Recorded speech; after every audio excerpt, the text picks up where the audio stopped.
জি, আসসালামু আলাইকুম ওয়া রাহমাতুল্লাহ। আসসালামু আলাইকুম হুজুর। ওয়ালাইকুম আসসালাম ওয়ালাইকুম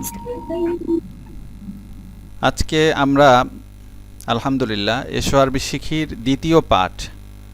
আমরা আগেই জানি যে আদ-দর্স অর্থ হচ্ছে পাঠ আর আস-সানি অর্থ হচ্ছে দ্বিতীয়। প্রত্যেকটা শব্দই আমরা সুন্দর করে শিখব, একটা শব্দ যেন দ্বিতীয়বার শিখতে না হয়। যে শব্দটা শিখব সেটা শেখা হয়ে গেল, এটাকে ভোলা যাবে না, এটাকে ধরে রাখবো, তাহলে আমাদের পড়ার মধ্যে বরকত হবে। দ্বিতীয় পাঠ, আজকে আমরা সিফাত শিখব। সিফাত, কোনো জিনিসের গুণ বর্ণনার জন্য সিফাত দিয়ে গুণ বর্ণনা করা হয়, যেটাকে ইংলিশে অ্যাডজেক্টিভ বলা হয় আর বাংলাতে বলা হয় বিশেষণ। এর প্রথম পাঠে আমরা শিখেছিলাম বিশেষ্য, নাউন শিখেছি। এখন শিখব হচ্ছে বিশেষণ। এই বিশেষণ এর মাধ্যমে কোনো বিষয়ের গুণ বর্ণনা করা হয়। আমার সাথে সবাই আমরা 3 বার করে এই শব্দগুলি উচ্চারণ করব। জাদিদুন, জাদিদাতুন, নতুন। জাদিদুন, জাদিদাতুন, মাইক্রোফোন বন্ধ রেখে তারপর আমরা উচ্চারণ করব। জাদিদুন, জাদিদাতুন, নতুন। এরপরে দেখি অদিমুন, অদিমাতুন, পুরনো। অদিমুন, অদিমাতুন, পুরনো। অদিমুন, অদিমাতুন, পুরনো। জামিলুন, জামিলাতুন, সুন্দর। জামিলুন, জামিলাতুন, সুন্দর। কাবীরুন, কাবীরাতুন, বড়। কাবীরুন, কাবীরাতুন, বড়। কাবীরুন, কাবীরাতুন, বড়। সগীরুন, সগীরাতুন, ছোট। সগীরুন, সগীরাতুন, ছোট। জাইয়িদুন, জাইয়িদাতুন, ভালো। জাইয়িদুন, জাইয়িদাতুন, ভালো। আমরা এই শব্দগুলো 5 মিনিট একটু পড়ে নেই, নিজেদের মতো করে পড়ে ফেলি। এখন এই সিফাত দিয়ে ইসিমের গুণ বর্ণনা করব আমরা। তো দেখেন, কিতাবুন, এটা আমরা শিখেছি কিতাবুন, আর এখান থেকে শিখলাম জাদিদুন। এখন এই দুইটা শব্দ আমরা একত্রিত করলে দেখেন চমৎকার একটা বাক্য তৈরি হয়ে যাবে। এর জন্য বাড়তি কোনো কিছু আমাদের যুক্ত করতে হবে না। কিতাবুনটাকে আমরা ধরি, প্রথমে আনবো যার সিফাত বর্ণনা করব, যার গুণ আমরা তাকে প্রথমে নিয়ে আসবো, এরপরে সিফাতটাকে আনবো। তো কিতাবুন, জাদিদুন, কোনো একেবারে স্বাভাবিকভাবে দুইটা শব্দকে আমি রেখে দিলাম, একটা বাক্য হয়ে গেল।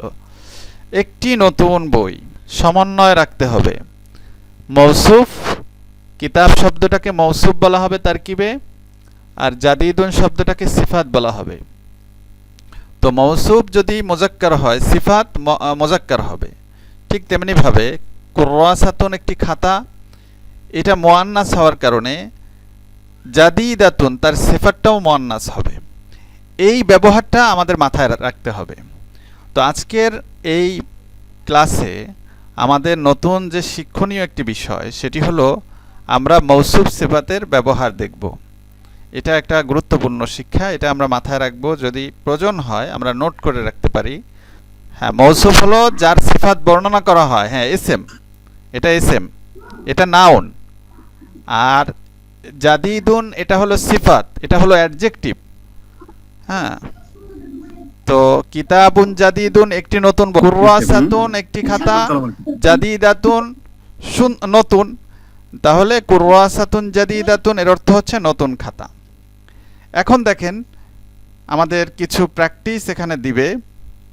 দুটি করে শব্দ একত্রে পড়ো ও অর্থ বলো। আগের এই শব্দগুলো সবই আমাদের জানা, কিন্তু অর্থ বলতে হবে, অর্থটা সুন্দর করে বলতে হবে। আমরা একটু নিচে তাকাই, কয়েকটা নতুন শব্দ এখানে আসবে, সেই নতুন শব্দগুলো দেওয়া হয়েছে নিচে, তাই আমরা একটু সেগুলো দেখে নেই। আলামুন শব্দের অর্থ পতাকা, একটি পতাকা। মিরওয়াহাতুন শব্দের অর্থ হচ্ছে একটি পাখা। হাদিকাতুন শব্দের অর্থ হচ্ছে একটি বাগান। এই শব্দগুলি আপনাদের জন্য নতুন। বাকি সমস্ত শব্দগুলো আমাদের ইতিমধ্যে অতিবাহিত হয়েছে। তো আলামুন শব্দ এইমাত্র আমরা শিখেছি, একটি পতাকা। জামিলুন শব্দের অর্থ হচ্ছে সুন্দর, এই যে আমরা উপরে জামিলুন দেখে এসেছি, জামিলুন। তাহলে আলামুন জামিলুন এর অর্থ কি হবে? আলামুন জামিলুন অর্থ হচ্ছে একটি সুন্দর পতাকা। আলামুন অর্থ হচ্ছে একটি পতাকা, আর জামিলুন অর্থ হচ্ছে সুন্দর, তাহলে অর্থ হবে একটি সুন্দর পতাকা। এবার দেখুন হাদিকতুন। হাদিকতুন শব্দের অর্থ আমরা এখন পেলাম। হাদিকতুন অর্থ হচ্ছে একটি বাগান। তো হাদিকতুন এইটা যেহেতু মুয়ান্নাস এসেছে, তাহলে জামিলুন ইতিপূর্বে যেটি আমরা ব্যবহার করেছি, এই জামিলুন হাদিকতুনের সাথে আর যাবে না, যায় না। এখানে মুয়ান্নাস আনতে হবে। মুয়ান্নাস কি জামিলুনের? জামিলাতুন। তাহলে হাদিকতুন জামিলাতুন, জামিলাতুন অর্থ হচ্ছে একটি সুন্দর বাগান। এই ব্যবহারটা দেখাবে এখানে। মুজাক্কার শব্দ এইদিকে সব মুজাক্কার, মৌসুফ এবং সিফাত, এইখানে সব মুআন্নাস, মৌসুফ এবং সিফাত। মৌসুফ কাকে বলে আগেই বলেছি। মৌসুফ বলা হয় যার গুণ বর্ণনা করা হয়, যার প্রশংসা করা হয়, তাকে বলা হয় মৌসুফ আরবিতে। আর যা দিয়ে প্রশংসা করা হয় সেটা হচ্ছে সিফাত। আচ্ছা, এবার দেখুন কুফলুন। কুফলুন শব্দের অর্থ কি? তালা। আর কুফলুন মুজাক্কার, তাই তার সিফাত এটাও মুজাক্কার হবে জাইয়িদুন। কুফলুন জাইয়িদুন। কুফলুন অর্থ হচ্ছে একটি তালা, জাইয়িদুন অর্থ হচ্ছে ভালো, একটি ভালো তালা। কুফলুন জাইয়িদুন অর্থ হচ্ছে একটি ভালো তালা। আমাদের কালকের লেখা কিন্তু এতটুকু। খুব ভালো করে ক্লাসটা খেয়াল করুন। হ্যাঁ, খুব ভালো করে খেয়াল করুন। কুফলুন জাইয়িদুন অর্থ হচ্ছে একটি ভালো তালা। এবার দেখুন মেরওয়াহাতুন। মেরওয়াহাতুন শব্দের অর্থ কি? এই যে দেখুন, মেরওয়াহাতুন অর্থ হচ্ছে একটি পাখা। তাহলে মেরওয়াহাতুন মুআন্নাস হওয়ার কারণে, মেরওয়াহাতুন মুআন্নাস হওয়ার কারণে এর সিফাত এটাও মুআন্নাস হবে। মেরওয়াহাতুন জাইয়িদাতুন, একটি সুন্দর পাখা। তো এটা মুজাক্কার শব্দ হওয়ার কারণে বড় মসজিদ যদি আমি বলতে চাই, তাহলে ব্যবহার কি হবে? মসজিদুন কাবীরুন, একটি বড় মসজিদ। কিন্তু মাদ্রাসাটা মুআন্নাস, এজন্য বড় মাদ্রাসা বলার ক্ষেত্রে কাবীরাতুন হবে, কাবীরুন হবে না। মসজিদু মাদ্রাসাতুন কাবীরাতুন, একটি বড় মাদ্রাসা। এবার দেখুন বাইতুন মানে হচ্ছে বাড়ি, একটি বাড়ি। আর সগীরুন অর্থ হচ্ছে ছোট।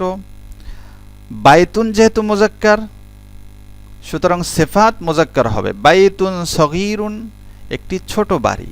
বাইতুন সগীরুন, একটি ছোট বাড়ি। এরপরে দেখুন বাড়ি, ঠিক আছে, বাড়ির মাঝে তো অনেকগুলি কামরা থাকে, কামরাগুলো কিন্তু আবার মুআন্নাস। তো হুজরাতুন মুআন্নাস, কামরা। হুজরাতুন অথবা গুরফাতুন এর অর্থ হচ্ছে কামরা। এটি মুআন্নাস হওয়ার কারণে সগীরুন হবে না, এখানে সগীরাতুন আসবে। হুজরাতুন সগীরাতুন এর অর্থ হচ্ছে একটি ছোট কামরা। হুজরাতুন সগীরাতুন, একটি ছোট কামরা। এবার দেখুন মিসবাহুন, আমরা আগেই পড়েছি, এর অর্থ হচ্ছে একটি বাতি।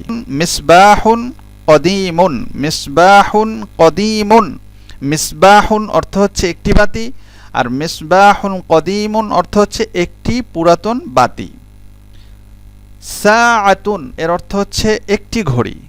এখন পুরাতন ঘড়ি যদি বলতে হয় তাহলে কদীমুন বলা যাবে না, কারণ সাআতুন শব্দটি মুআন্নাস, তাই কদীমাতুন বলতে হবে। সাআতুন কদীমাতুন, একটি পুরাতন ঘড়ি। সাআতুন কদীমাতুন, একটি পুরাতন ঘড়ি।